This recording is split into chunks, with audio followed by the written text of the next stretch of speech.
दुर्गा है मेरी माँ, अम्बे है मेरी माँ। दुर्गा है मेरी माँ, अम्बे है मेरी माँ। जय श्री राधे। यह पूजा जो हमारे गांव बुशो गांव में श्री उमाकांत मंदिर में की जा रही है, मैं आचार्य विवेक चतुर्वेदी, मैं भारत से मध्य प्रदेश इंदौर क्षेत्र का हूँ। गणनाथा हरि गणनाथा, गणनाथा हरि गणनाथा, गोविंदा गौरीका गौरीका, गणनाथा गणनाथा हरि गणनाथा,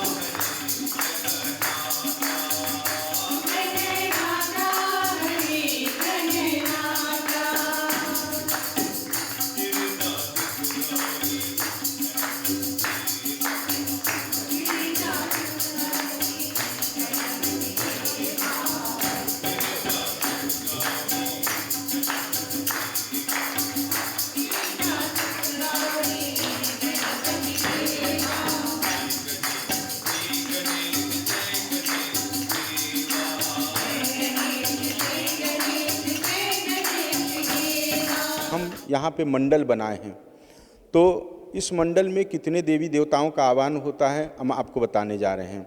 सर्वप्रथम हमने गणेश वेदी बनाए हैं। तो गणेश वेदी में भगवान गणेश जी के सामने एक दीपक जला हुआ कलश के सामने, जिससे हम श्री गणेश करते हैं दीपक प्रज्वलित करके, कि साक्षी के रूप में जो होते हैं वो दीप प्रज्वलित होते हैं। कहते हैं दिन में कोई पूजा हम करते हैं, आराधना करते हैं, सूर्य भगवान और दीपक के ही साक्षी रहते हैं। फिर इसके बाद अष्टदल बनाकर उनके सामने जो कलश है, वरुण देवता जो जल के देवता हैं, जिसके जल के बिना सब कोई कार्य अधूरा होता है, तो हम जल की पूजा करते हैं। ये हैं वरुण देवता जो जल के स्वामी होते हैं, उनकी पूजा किए। इसके बाद उनके बगल में षोडश मातृका है, जिसमें 16 देवियाँ होती हैं, साथ में गणपति जी रहते हैं, 17 देवियाँ होती हैं। उनके सामने ही देवी का कलश रखा हुआ है, तो षोडश मातृका का पूजा किए। फिर यहाँ पर जो है सर्वतोभद्र देवता हैं, जिसमें 56 देवता होते हैं, उनका आवाहन होता है। ये उनके प्रतिनिधित्व में कलश होते हैं। इसके बाद यहाँ पर नवग्रह की पूजा है। यहाँ नवग्रह मंडल है, जिसमें नवग्रहों का आवाहन होता है, जिसमें 10 दिक्पाल देवता, पंचलोकपाल, अधिपाल देवता, ऐसे 44 देवता होते हैं, उनका आवाहन होता है। भगवान शिव जी के बिना कोई भी यज्ञ पूरी नहीं मानी जाती है।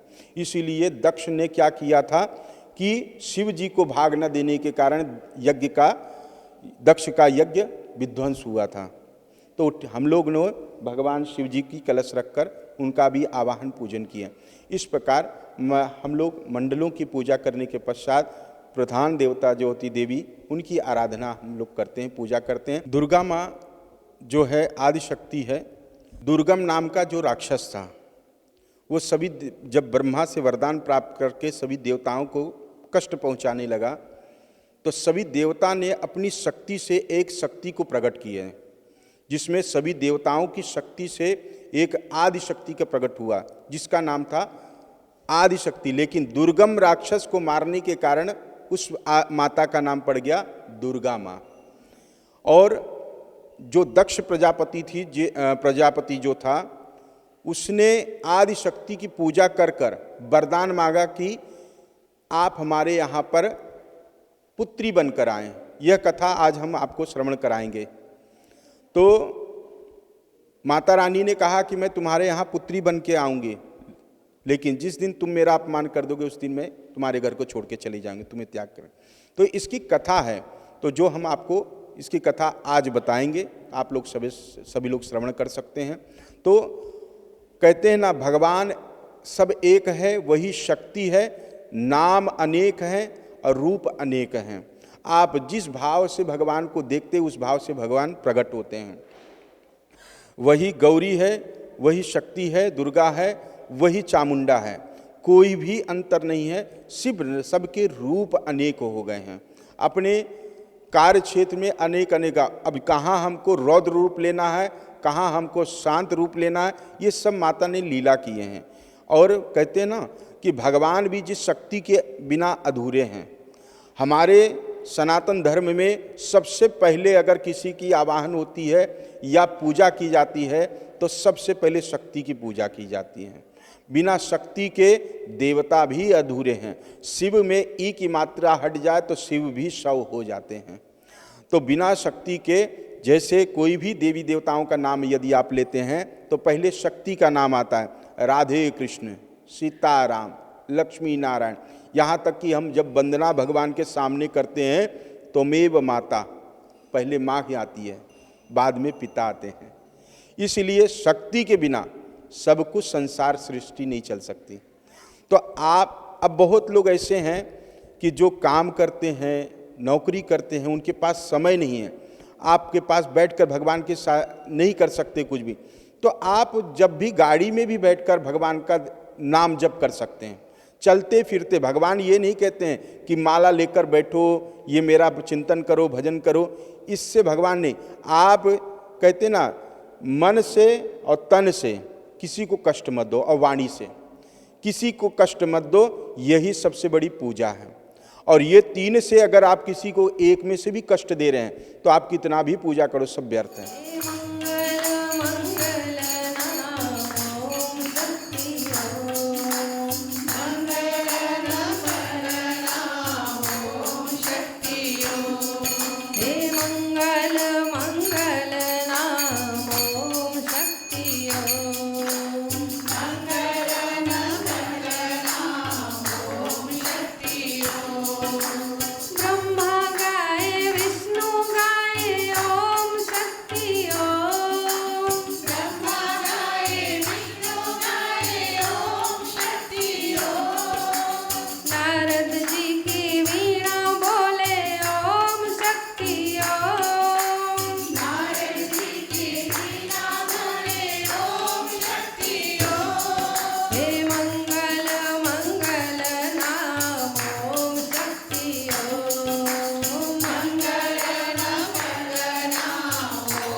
वनस्पतिरसोद्भूतो गन्धाढ्यो वन्दस्मा आग्नेया सर्वदेवानां धूपोऽयं प्रतिगृह्यतां वा। ओम श्री राजराजेश्वरी भगवत्यै नमः। धूपं ग्रापयामि, प्रत्यक्षदीपं दर्शयामि, नैवेद्यं वा। हरिः ओम। ओम नाभ्या आसीदन्तर्मुदिष्णोर्युः समवर्तता प्रद्यां भूमृतिचा सोता तथा लोकान् कल्पयन्ना। नैवेद्यं नैवेद्यामि, नैवेद्यान्ते धेनुमुद्राय ग्रासमुद्रा च प्रदर्शयेत्। ओम प्राणाय स्वाहा, ओम अपानाय स्वाहा, ओम व्यानाय स्वाहा, ओम उदानाय स्वाहा, ओम समानाय स्वाहा। ब्रह्मणे नमः। उत्तरापोष्णं जलं सर्पयामि, स्तो प्रक्षालं को प्रक्षालम् आचमनीयं जलं सर्पयामि। पुनः धेनुमुद्राय ग्रासमुद्रा च प्रदर्शयेत्। ओम प्राणाय स्वाहा, ओम अपानाय स्वाहा, ओम व्यानाय स्वाहा, ओम उदानाय स्वाहा, ओम समानाय स्वाहा। ब्रह्मणे नमः। उत्तरापोष्णं जलं सर्पयामि, हस्तो प्रक्षाल्य मुख प्रक्षालम् आचमनीयं जलं सर्पयामि। हरिः ओम। ऋतुफलं समर्पयामि, ऋतुफलान्ते करोदतनकं चन्द्रं समर्पयामि। कुवासार्थम् एलादिलं ताम्बूलं पुङ्गीफलं समर्पयामि। कुसुजातम् आचमनीयं जलं समर्पयामि। पूजाय कृता सद्गुण्यार्थे द्रव्यदक्षिणायां समर्पयामि। द्रव्यदक्षिणानान्ते प्रार्थनापूर्वकं नमस्करोमि। श्री भगवत्यै नमः। श्री राजराजेश्वरी नमो नमः। यहाँ पर 9 देवियों का स्थापन किया गया है, जिसमें प्रथम दिवस जो होता है, हम लोग माँ भगवती श्री शैलपुत्री के नाम से पूजा करते हैं। शैलपुत्री जो है, शैल मतलब होता है पर्वत, और उनकी पुत्री। तो यहाँ पर हम लोगों ने क्रम से सभी देवियों का आवाहन किया है, जिसमें वस्त्र कौन सी देवी को कौन सा पहनाना है वो सभी देवियों को है। जिसमें दुर्गा सप्तशती में सभी 9 देवियों का वर्णन किया गया। प्रथम दिन कौन सी देवी है? प्रथमम शैलपुत्री च, द्वितीयम ब्रह्मचारिणी, तृतीयम चंद्रघंटेति, कुष्मांडेति, चतुर्थकम पंचमम स्कंदमातेति, षष्ठम कात्यायनीति च, सप्तमम कालरात्रिति, महागौरीति चाष्टमम, नवम सिद्धिदात्री च, नव दुर्गा प्रकृतिदा। ये 9 प्रकार की देवियां हैं, जिसमें हम क्रम से रोज यह बताते हैं कि कौन सा वस्त्र कौन सी देवियों का है। यह बताने के पश्चात हम लोग ये भी बताते हैं कि आज हम कौन से माँ भगवती को कौन सा भोग प्रिय है, वो भोग के विषय में भी बताते हैं कि आप ये माता रानी को आप यह भोग लेकर आएंगे और भोग चढ़ाइएगा। इस प्रकार यहाँ पे जितनी भी देवियाँ हैं सबके वस्त्र उनके अनुसार पहनाया गया हुआ है। तूने मुझे बुलाया शेरा वालिए, मैं आया शेरा वालिए। हो तूने मुझे बुलाया शेरा वालिए, मैं आया शेरा वालिए।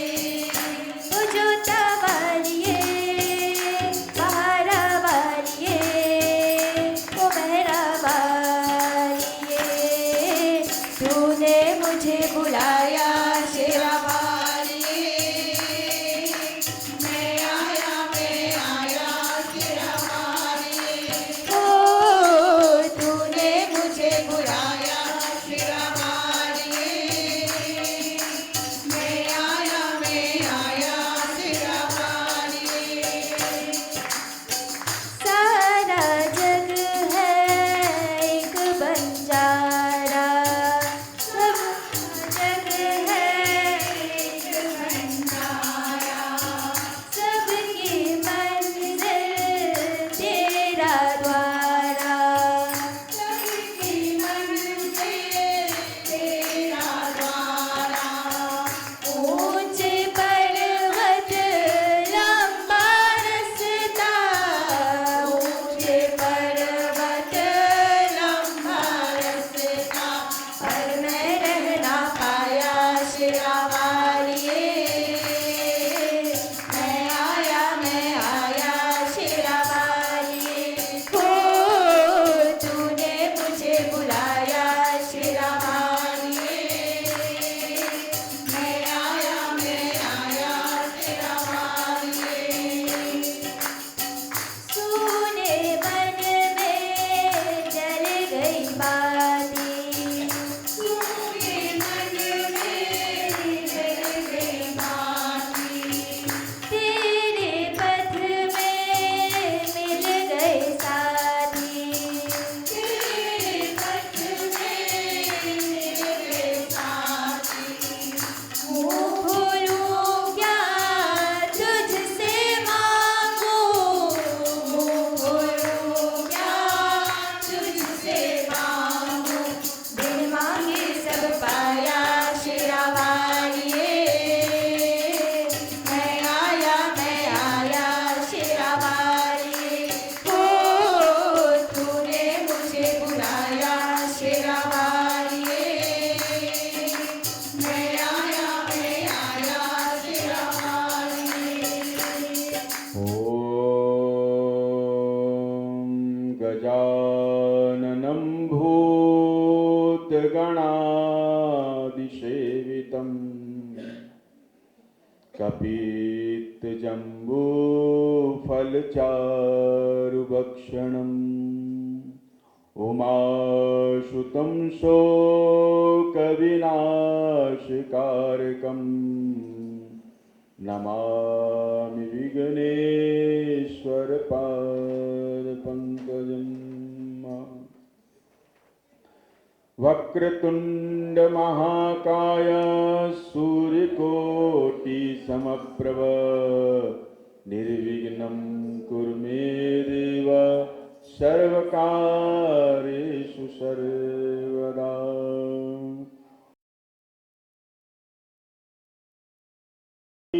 भद्रकाली कपालिनी दुर्गा क्षमा शिवा दात्री स्वाहा स्वधा नमोस्तुते। जयत्वं देवी चामुण्डे जय भूतातिहारिणी जय सर्वगते देवी कालरात्रि नमोस्तुते। मृत्युंजय महादेव त्राहि मां शरणागतं जन्म मृत्युर्जरा व्याधि पीडितं कर्मबन्धनै। शिव समान दाता नहीं विपत निवारनहार लज्जा सबकी राखियो ओ नंदी के असवार।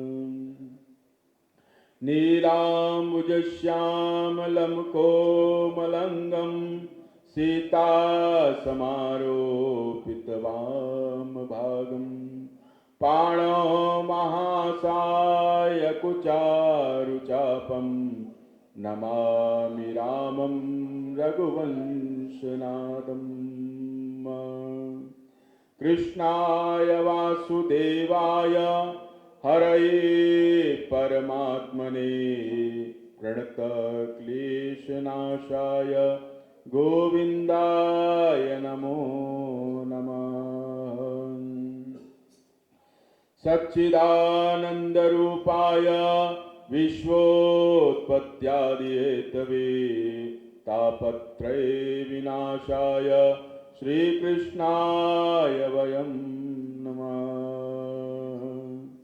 राधे तू मेरी मात है पिता मेरो घनश्याम इन दोनों के चरणों में मेरा कोटि कोटि प्रणाम। अतुलित बलधामं हेम शैलावदेहं धनुजवृन्कसानुं ज्ञानिनामाग्रगण्यं सकल गुण निधानं वानराणामधीशं रघुपति प्रिय भक्तं वात जातं नमामि। श्री वृंदावन सोवन नहीं वर्षा तो नंदलाल वैरी नंदित हैं जहाँ विचरत राधे श्याम। कोलंबे मात की जय। बोलिए श्री गजानंद गणपति महाराज की जय। श्री अंबिका महारानी की जय। श्री अध्याराम लला की जय। श्री पवन पुध हनुमान की जय। वृंदावन कृष्ण चंद की जय। राधा रानी की जय। श्री नर्मदेश्वर भगवान की जय। श्री लक्ष्मीनारायण भगवान की जय। श्री महाकाल बाबा की जय। श्री उमाकांत भगवान की जय। श्री राजराजेश्वरी मैया की जय। श्री शैलपुत्री मैया की जय। नवरात्रि पर्व की जय। नमः पार्वती पदे हर हर महादेव। जय जय श्री राधे जय जय श्री राधे जय जय श्री राधे श्याम। जय श्री राधे। आइए हम लोग सभी लोग मिलकर भगवान माँ भगवती की कृपा से कथा में प्रवेश करते हैं। माँ भगवती हमें सद्बुद्धि दें कि 9 दिन हम आपको अपने कीमती के अनुसार माँ भगवती के वर्णन कर सकें, क्योंकि माँ भगवती के देवताओं में सामर्थ्य नहीं वर्णन करने का, तो मुझ जैसे एक दास कैसे कर सकता है। लेकिन जा पर कृपा राम की होई ता पर कृपा करें सब कोई। कहते हैं ना कि कथा जो होती है, कथा में रुचि भी बड़े भाग्य से मिलती है। भाग्योदयन महु बहुजन्म समर्जितेन सत्संगमम च लभते पुरुषो यदा वै। एक नहीं, 2 नहीं, अनंत पुण्यों का जब उदय होता है, आपके अनंत पुण्य का जब उदय होगा तब आपको भगवान की कथा में रुचि प्राप्त होगी। नहीं तो व्यक्ति यहाँ पे बैठा है लेकिन चिंतन कर रहा है कहाँ का, फ्लैग का, पोर्टलिस का, लंदन का, जापान का। उसको यहाँ पर बैठकर भी भगवान का चिंतन नहीं हो रहा। क्यों? कि उसके पुण्य नहीं है। बिना पुण्य के आप भगवान की कथा भी श्रवण नहीं कर सकते। अगर आपके पुण्य होंगे कई जन्मों के, तब भगवान की कथा में रुचि प्राप्त होती है। और राम कृपा बिनु सुलभ न सोई, बिनु सत्संग विवेक न हो। बिना सत्संग के आप सोचो कि विद्वान बन जाओ, ज्ञान हो जाए, नहीं होगा। और विनम्रता जीवन में सबसे प्रिय है, भगवान को लगता है। हम कितना भी भक्ति करें, अगर आप में विनम्रता नहीं है, आप में कुछ भी नहीं है, अभिमान भरा, तो भगवान आपके अभिमान को तो खाते हैं। तो जब हम भगवान की कथा सुनते हैं तो बड़े भाव के साथ सुनना चाहिए। और कथा सिर्फ सुनने से कल्याण नहीं होता है, जीवन में उसको उतारना भी चाहिए। हम लोग क्या करते हैं, सिर्फ कथा श्रवण करते हैं और क्या किए, गेट के बाहर जाके यहीं पे छोड़ के चले गए। उसको आप अपने साथ लेकर नहीं जाते। देखिए, भगवान ने दो कान दिए ना, एक अच्छी भी सुनने के लिए, एक बुरी निकालने के लिए भी।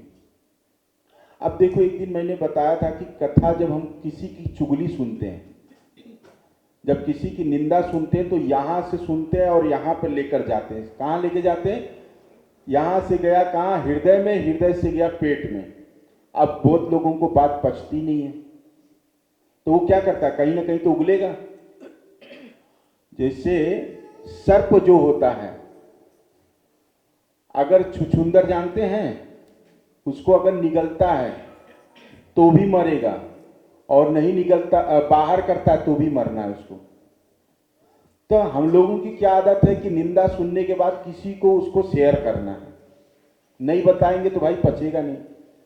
और भगवान की कथा जो जो इंपॉर्टेंट होती, जिससे हमारा कल्याण होना है, उसको यहां से सुनते, यहां से निकाल देते हैं।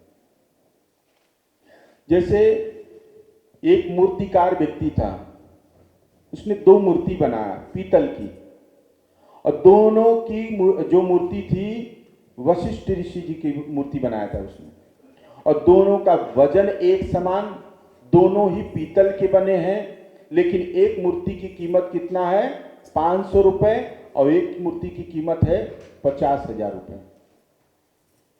तो अब वहां पे व्यक्ति लोगों से उसने कहा, मूर्तिकार ने, कि भैया एक मूर्ति 500 रुपए की है और एक मूर्ति है कितने की? 50,000 की। अब आप बताओ, दोनों में कोई अंतर नहीं है। अब सब लोग जितने वहां पर थे, तो वो लोग क्या कर रहे हैं? उठा के देख रहे, पलटा के देख रहे, अंतर कुछ भी नहीं है। सेम मूर्ति, सेम वजन, सेम वही देवता ऋषि हैं। क्या ऐसा कारण है जिससे दोनों की मूर्ति की कीमत अलग अलग कैसे, क्यों? अब वो जो व्यक्ति था, मूर्तिकार ने कहा कि जो बता देगा मैं उसको फ्री में मूर्ति दे दूंगा। अब सब लोगों ने उल्टा पलटा कर देखना प्रारंभ किया, कुछ नहीं पता चला। एक व्यक्ति आया वहां पर, सत्संगी व्यक्ति था, जो जीवन में सत्संग करता है, उसके वाणी में, उसके आचरण में, उसके स्वभाव में परिवर्तन अवश्य रूप से आता है। और देखो, जो जीवन में सत्संग नहीं करते हैं, तो उनका बोलने की शैली देखो, और किसी को कैसे कैसे उच्चारण करके बोलते हैं, क्योंकि जीवन में सत्संग नहीं किया ना, उनको ज्ञान नहीं किया। हमको बड़ों को कैसे संबोधन करना चाहिए, अपने से छोटों को कैसे संबोधन करना, ये ज्ञान नहीं है। बिना सत्संग के ज्ञान कहां से आने वाला है? अब इसके बाद वो सत्संगी व्यक्ति वहां पर आया, उसने बोला क्या बात है? बोले महाराज, पता नहीं चल रहा है कि ये मूर्तिकार कह रहे हैं कि दोनों की कीमत एक है, दोनों एक ही समान है, एक ही मूर्तिकार ने बनाया है, और पीतल की मूर्ति है, एक ऋषि की मूर्ति है, बताओ, लेकिन एक 500 का, एक 50,000 का, ऐसा अंतर क्यों? उसने कहा इतनी छोटी सी बात। कहे आप कह रहे छोटी सी बात, हम तो परेशान हो गए। बोले अभी बताते हैं। उसने एक लकड़ी लिया, मुलायम सी लकड़ी, और उसने क्या किया कि एक कान में डाला उसके, और इस कान से वो लकड़ी निकल गई। तो उसने मूर्तिकार से कहा ये 500 रुपए का, और फिर दूसरे के कान में डाला तो लकड़ी चली गई अंदर सीधे, कही ये 50,000 की। मूर्तिकार ने आश्चर्य माना कि तुम्हें कैसे मालूम पड़ा ये 500 का, ये 50,000 का, कैसे पता चला? पूरा सीधी सी बात है, जो भगवान की कथा श्रवण करने के बाद एक कान से दूसरे कान से निकाल दे, वो तो फ्री वाला है, वो किसी काम का कान नहीं है, वो चूहे के बिल के समान है, यहाँ से निकले यहाँ से निकल गए। लेकिन भगवान का कथा श्रवण करने के बाद हृदय में धारण कर ले, वो मूर्ति 50,000 की होती है, उसकी कीमत होती है। तो हम लोग कथा को क्या करते हैं, श्रवण तो करते हैं लेकिन उसको हृदय में नहीं धारण करते हैं। इसी कारण हमारे जीवन में कुछ परिवर्तन नहीं आता। हम हर साल कथा सुनते हैं, कथा नारायण की, सत्यनारायण की कथा सुन, लेकिन कोई भी परिवर्तन नहीं आता। अब जैसे कथा, आज कथा कहाँ हो रही है, व्यथा हो रही है। हर कोई भी अपनी व्यथा ही सुना रहा है। कथा सुनने से, अच्छा कथा का उल्टा क्या होगा बताओ, हिंदी जानते हैं आप लोग, कथा। अब उसका उल्टा कर दो, क्या होगा, है क्या होगा बताओ, हिंदी तो पढ़े हो ना, कथा। अब उसका उल्टा कर दो, क्या होगा, है टकाटक नहीं, ठाक, है ना। जिसकी कथा सुनने के बाद ठाक मिट जाए उसको कथा कहते हैं। भगवान की कथा होती है। और जो नानी लोग, दादी लोग कथा सुनाते, वो कथा नहीं होती, वो कहानी होती। कहानी झूठ मूठ की होती है कि बच्चे को कुछ बहलाने के लिए कहानी सुना दिए। अब बहुत लोग कहते हैं आचार्य जी अभी कहानी सुनाएंगे ना, कथा को कहानी बना दिए, स्टोरी बना दिए। भगवान की कहानी नहीं होती भैया, भगवान की स्टोरी नहीं होती, भगवान की कथा होती है। जो भगवान ने किया है, भगवान ने उसे प्रकट किया है सब चीज, तो भगवान की कथा होती है। अब देखो कथा में मुख्य कौन होते हैं, श्रोता 3 प्रकार के होते हैं। अगर श्रोता ही नहीं होगा कथा किसको सुनाएंगे। तो कहते हैं ना, कथा में सबसे प्रथम श्रोता कौन होते जानते हैं, श्री हनुमान जी महाराज। श्री हनुमान जी महाराज सबसे पहले विराजमान होती, जहां भगवान की कथा होती है ना, यत्र यत्र रघुनाथ कीर्तनम तत्र तत्र कीर्तमस्कांजलि। जहां जहां भगवान की राम कथा शुरू होती, कि किसी भी देवी देवताओं की कथा होती, सबसे पहले हनुमान जी आते हैं। इसीलिए कहा गया व्यास जी के आने के पहले श्रोताओं को पहले उपस्थित होना चाहिए। और कहते हैं ना, जब भगवान की कहीं कथा भी होती है तो सबसे पहले कौन विराजमान होती जानते हैं, बोलो राधे राधे, उलंबे मात की जय। सबसे पहले निंद्रा देवी आके भगवती बैठती हैं और आप लोग आसन दे देते कि आओ विराजमान होइए मैया। जहां भगवान की कथा होती है तो निश्चित रूप से वो डिस्टर्ब करने आएगी। इसलिए बड़े सावधानी से कथा श्रवण करना चाहिए लाइफ में।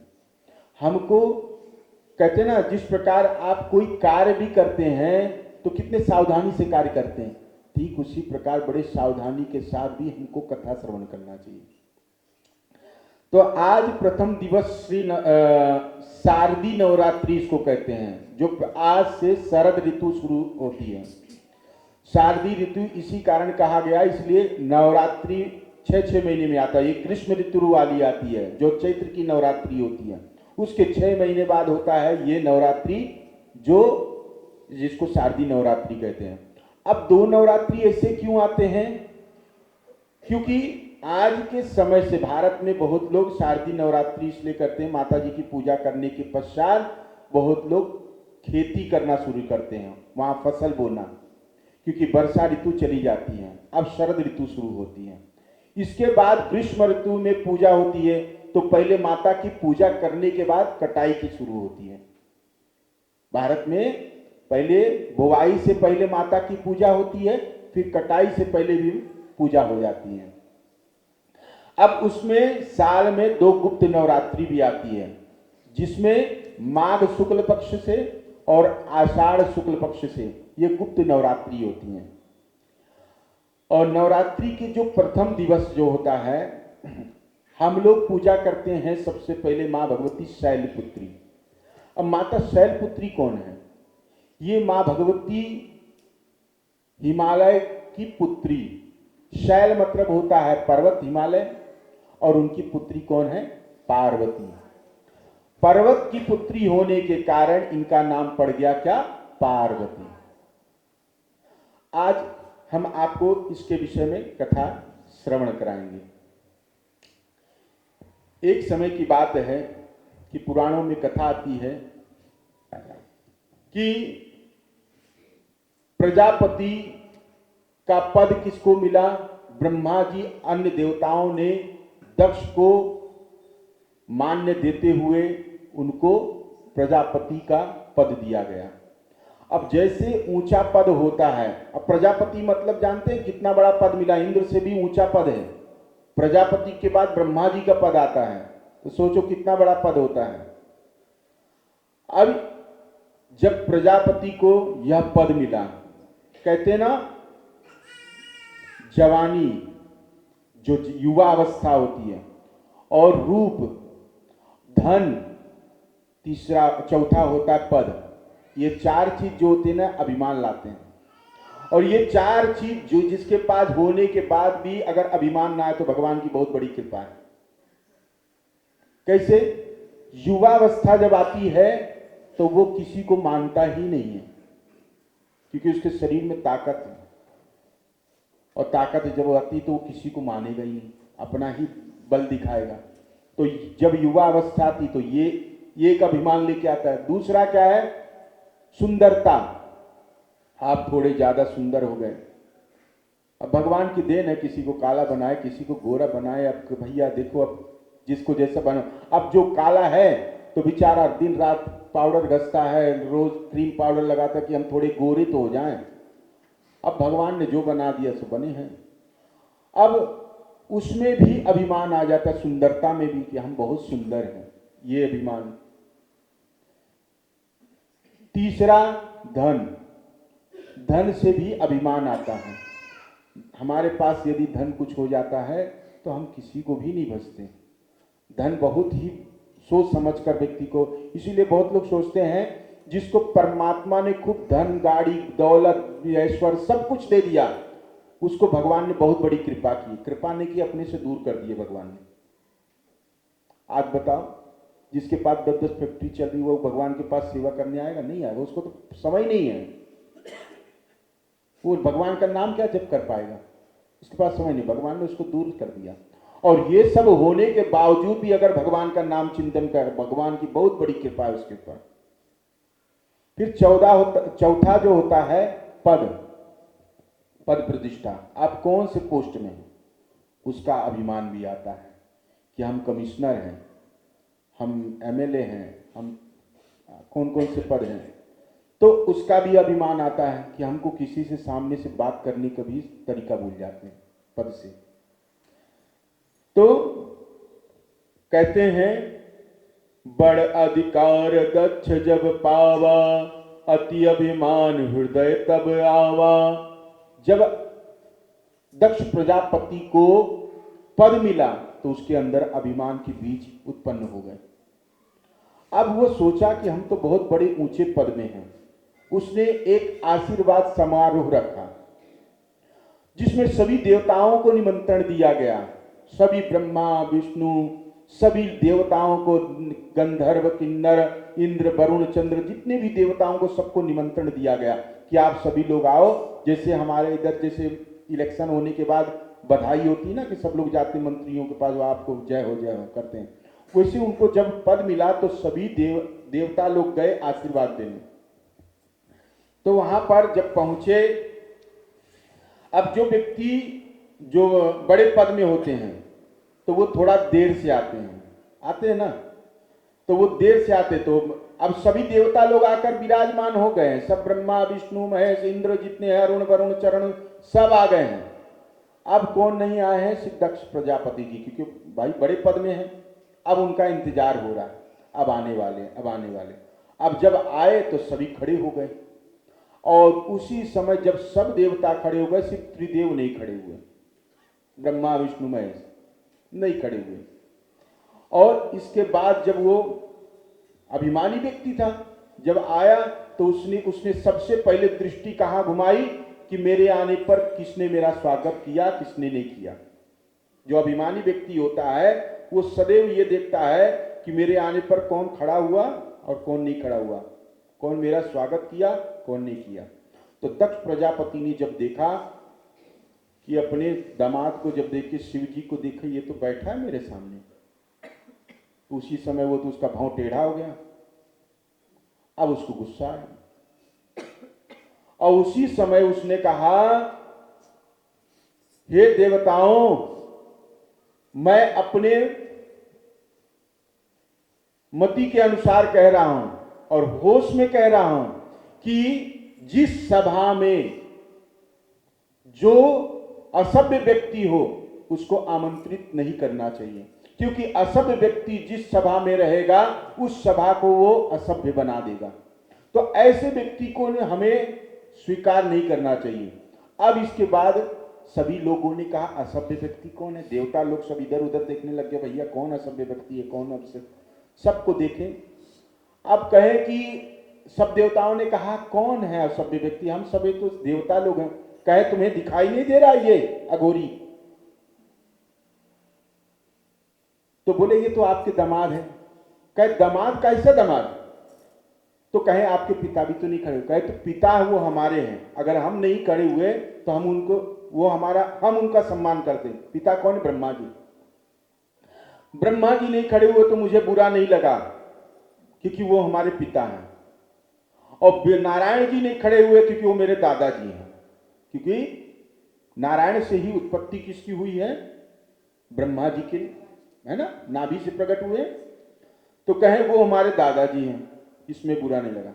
लेकिन ये तो मेरा दामाद है, इसे मेरा स्वागत करना चाहिए। ये आंख बंद करके पता नहीं कहां घुमा हुआ है।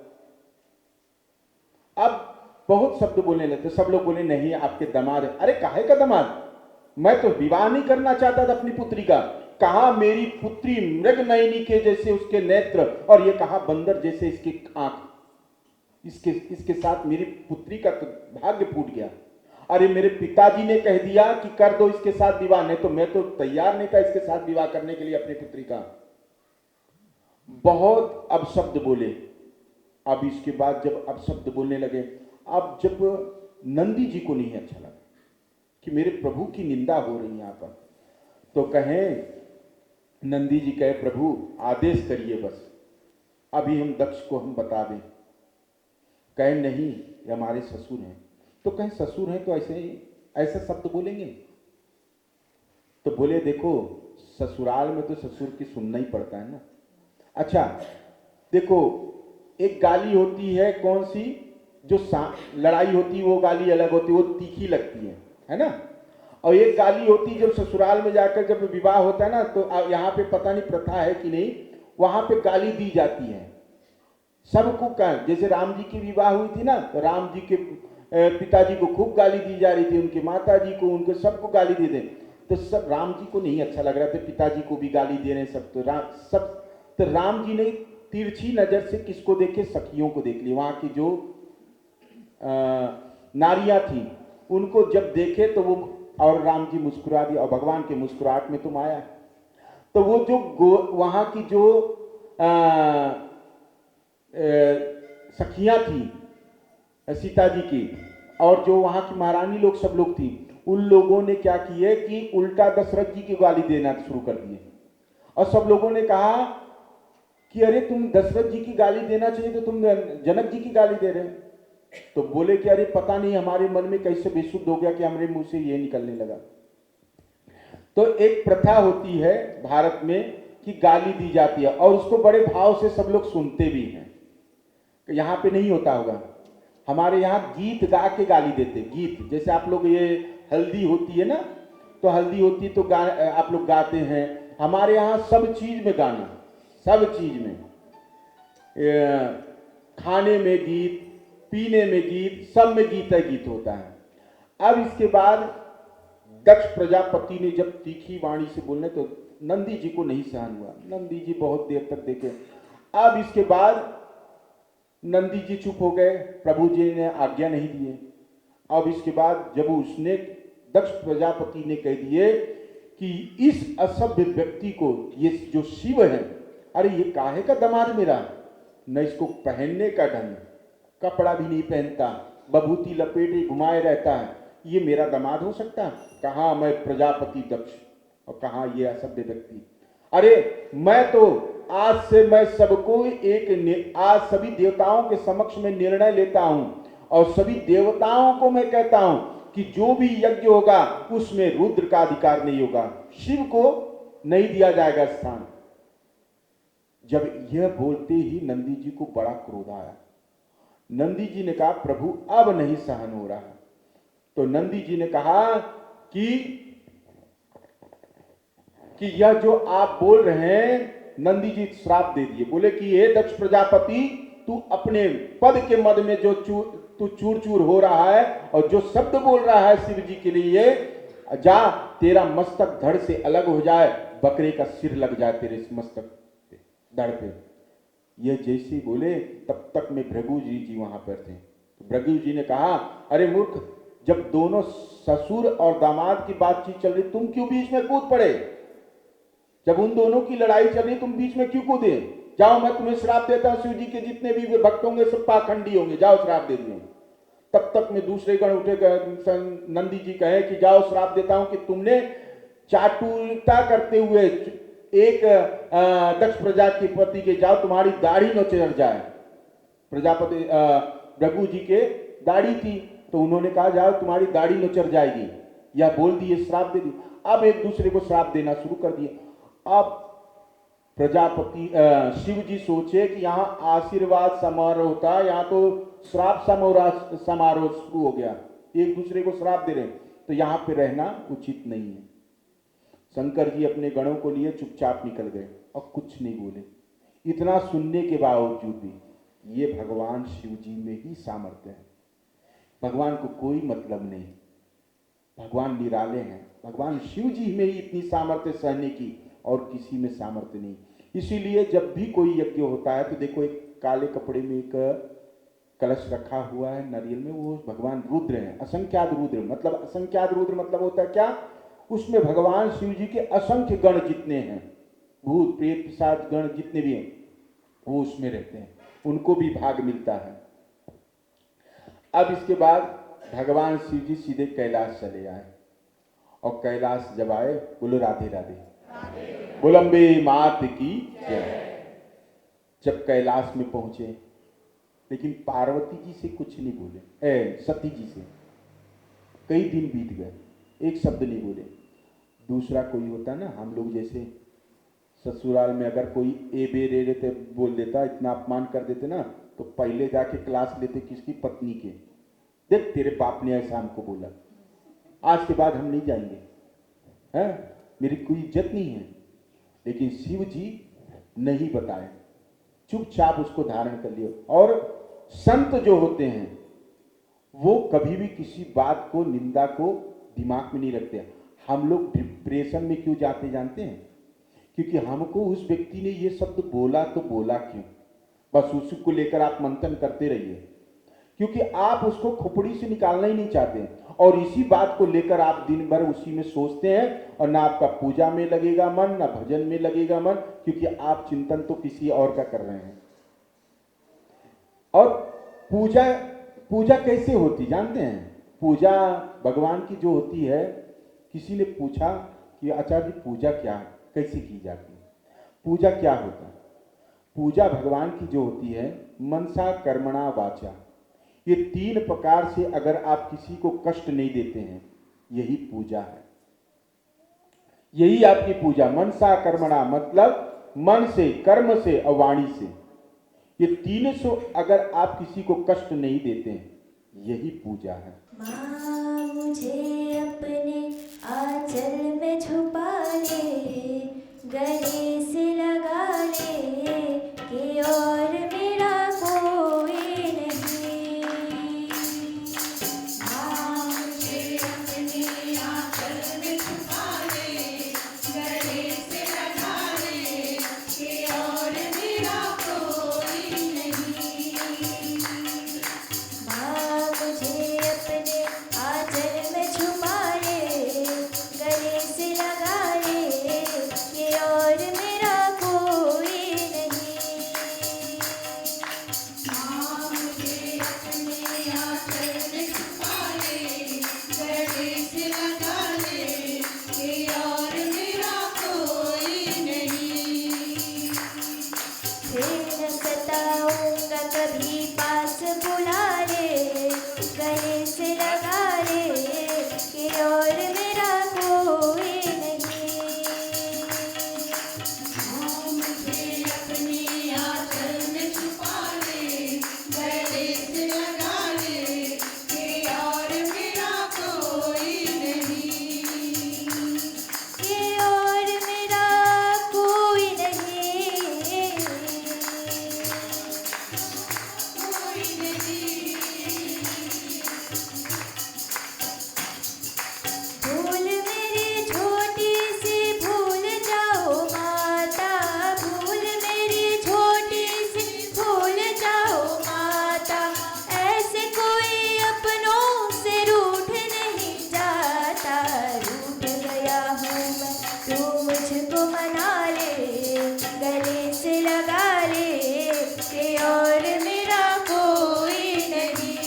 मन को कंट्रोल करो। मन कहाँ भागता है?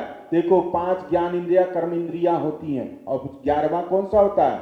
मन।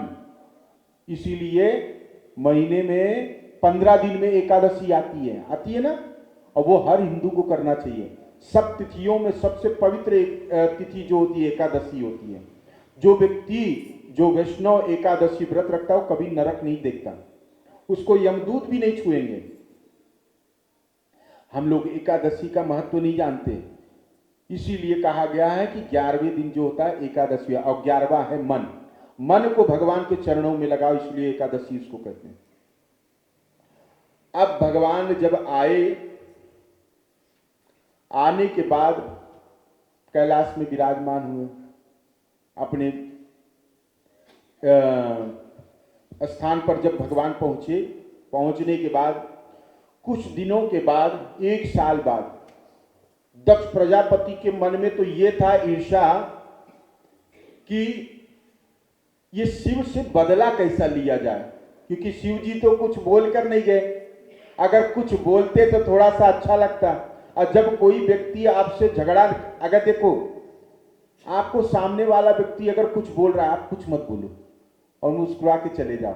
उसके मन में लगे ये बोला क्यों नहीं कुछ, उसको और जलन होगा और आप उस बात को भूल जाओ। बस आप डिप्रेशन में नहीं जाएंगे, वो डिप्रेशन में चला जाएगा, क्योंकि उसने बोला क्यों नहीं। और जब आप उसको 4 गाली सुना रहे हो, वो उसको 4 गाली, तो उसको दोनों का मन हल्का हो गया कि हम अपने भड़ास निकाल लिए, है ना। अगर नहीं बोलेंगे, अब वही दक्ष प्रजापति का क्या हुआ कि बोलो राधे राधे। अच्छा, नींद तो नहीं आ रही? कथा में अच्छा आनंद आ रहा है? कथा समझ में आ रही है? पीछे वालों को तो बोल रहे नहीं, ऐसे कुछ समझ में नहीं आ रहा कि उनको क्या लग रहा है, तो कथा श्रवण करिएगा। तो जब दक्ष प्रजापति के मन में ये भाव था कि ये शिव ने कुछ बोल के नहीं गए, तो इसका मैं कैसे बदला लूं। अब उसके मन में तो ये अग्नि जली हुई थी। उसने सभी देवताओं को कहा, निमंत्रण दिया कि मैं, और दक्ष प्रजापति ने हरिद्वार में यज्ञ किया और यज्ञ में सभी देवताओं को आमंत्रित किया, सभी देवताओं को निमंत्रण दिया कि आप सभी लोग आना। निमंत्रण में सबको दिया, ब्रह्मा विष्णु को भी दिए, लेकिन ब्रह्मा विष्णु सबको दिए, सब इंद्र वरुण चरण सबको, गंधर्व किन्नर सबको दे दिए। जब सबको दे दिए, भगवान शिव जी को नहीं दिए। अब भगवान शिव जी को जब नहीं दिए, तो अब जितने भी देवता थे सभी लोग अपने अपने वाहन में बैठकर जा रहे थे। कहां से? कैलाश के ऊपर से जा रहे हैं। अब बताओ, और नमक छिड़क रहे जलन में, हैं? एक तो खुद ही निमंत्रण नहीं मिला, तो ये देवता लोग भी बड़ा मजा ले रहे थे, हैं? तो जब वो देवता और उनकी पत्नियां श्रृंगार करके और गीत गाते हुए जा रही थी कैलाश के ऊपर से, तो माता सती जी सेवा कर रही थी भगवान शिव जी के। तो जब उन्होंने देखा कि गीत गाते हुए सब देवियां जा रही हैं, सभी जा रहे हैं, ये पता नहीं क्यों कहाँ जा रहे, तो कि माता सती ने पूछा, अरे देवियों कहाँ जा रही हैं आप सब? तो कहें आपको नहीं पता, आपके पिताजी ने एक यज्ञ समारोह किए हैं, उस यज्ञ में हम सबको निमंत्रण मिला है, क्या आप नहीं जाओगी?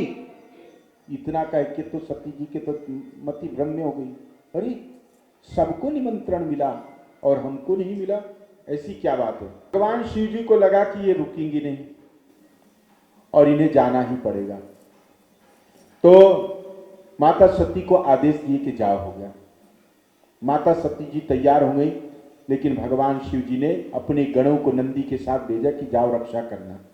और भगवान शिव जी को पता चल गया अब सती दोबारा नहीं आएंगी, अब सती वहीं रह जाएंगी। और सती जी के मन में ये था, क्यों? इसकी एक कथा थी कि सती जी को भगवान शिव जी ने अपने हृदय से दूर कर दिए थे। तो जब सती जी जब पहुंची यज्ञ मंडप में, तो कहते हैं, पिता भवन जब गई भवानी, दक्ष त्रास काहू न सन्मानी। जब पिताजी के घर गए तो दक्ष ने देखा तक नहीं माता सती को, देखा तक नहीं, और स्वागत तो छोड़ो, बात भी नहीं की है।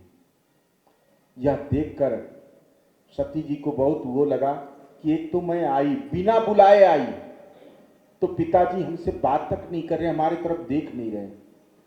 फिर कहाँ गई? फिर कहते हैं, सादर भले ही मिली एक माता, भगिनी मिली बहुत मुस्काता। कहते हैं सिर्फ माता जी प्रेम से मिली और गले लगाए हृदय से, बेटी तू अच्छा हुआ कि आ गई, क्योंकि तेरे पिता ने तुम्हें निमंत्रण नहीं दिया, उसके लिए मुझे क्षमा कर। नहीं माँ, कोई बात नहीं, मैं फिर भी आ गई, लेकिन पिता ने मुझसे बात नहीं की है। कही कोई बात नहीं। बहन मिली, बहन मुस्कुराते हुए बात की, क्या है बहन, कैसी हो, क्या है, सब ठीक है, तुम्हारे पति जी कैसे हैं, वो नहीं आए? एक बात अलाहना देना, उलाहना जिसको समझते हैं ना, कि आपको मालूम है कि हमारे पति को निमंत्रण नहीं लिया मिला, तो उसमें भी एक टोन देना, उलाहना देनी, क्या हुआ तुम्हारे पति क्यों नहीं आया, क्यों नहीं? अब इससे सती जी को बहुत वो लगा। सती जी वहां से चली, कहाँ गई? यज्ञ मंडप की तरफ गई। कहते हैं कि जब सती जी ने जब देखा, यज्ञ मंडप के चारों ओर देखे, और देखने के पश्चात क्या देखती कि शिव जी का कहीं भी स्थान नहीं है। यह देखने के बाद सभी देवताओं से पूछा गया कि ये बताओ, जिस यज्ञ में शिव नहीं है तो उस यज्ञ का कैसे सफल हो सकता है? और शिव अपराधी सभी लोग हो।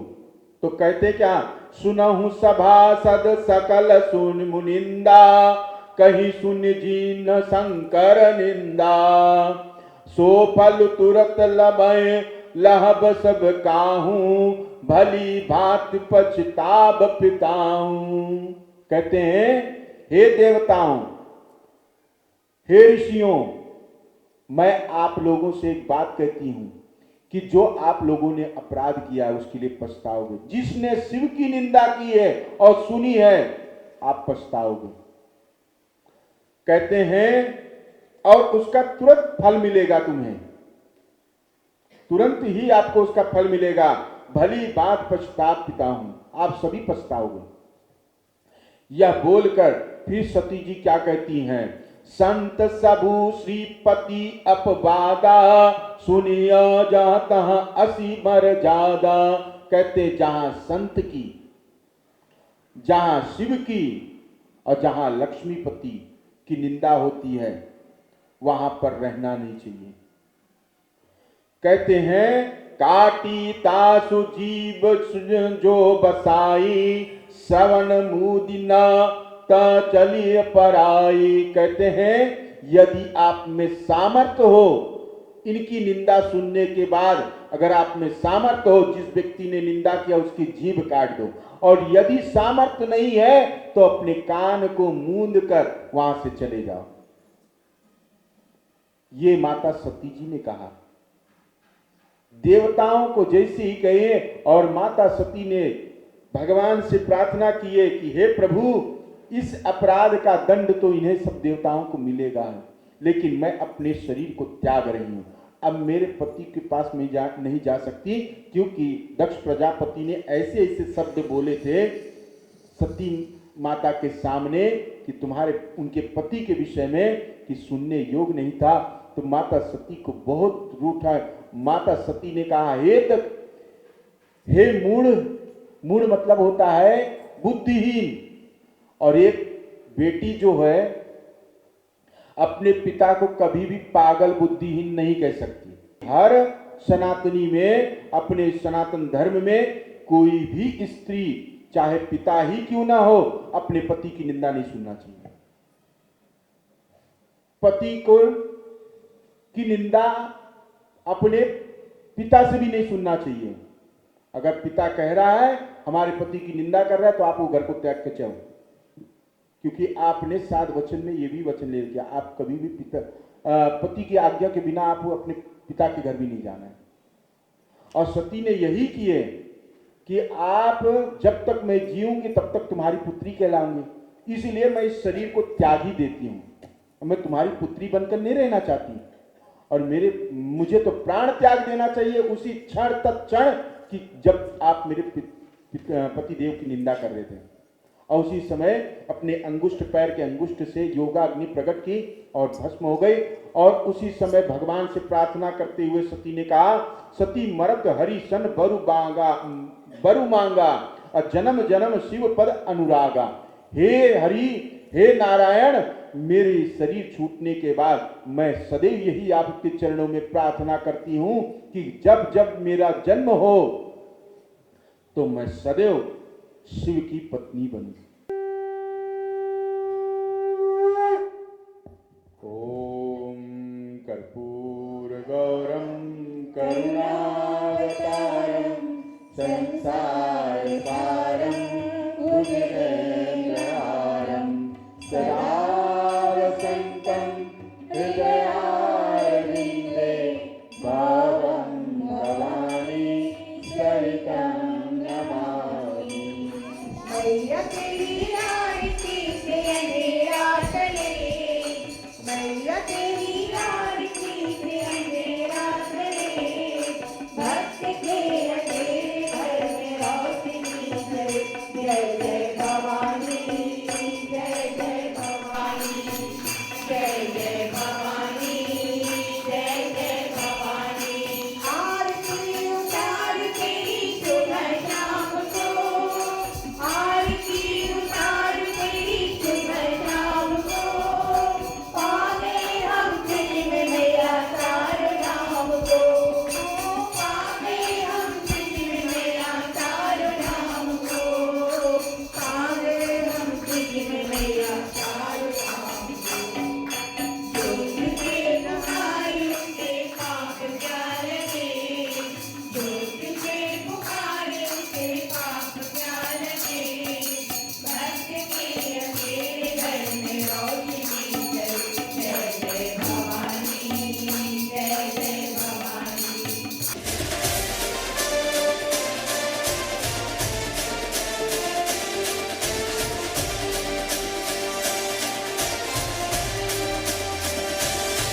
आई तुझ्या गचरणी आभाळ धरणी येऊन विसावले, देवादिकांचे संकट जाई ग हरुणी तुझ्याच कृपेमुळे।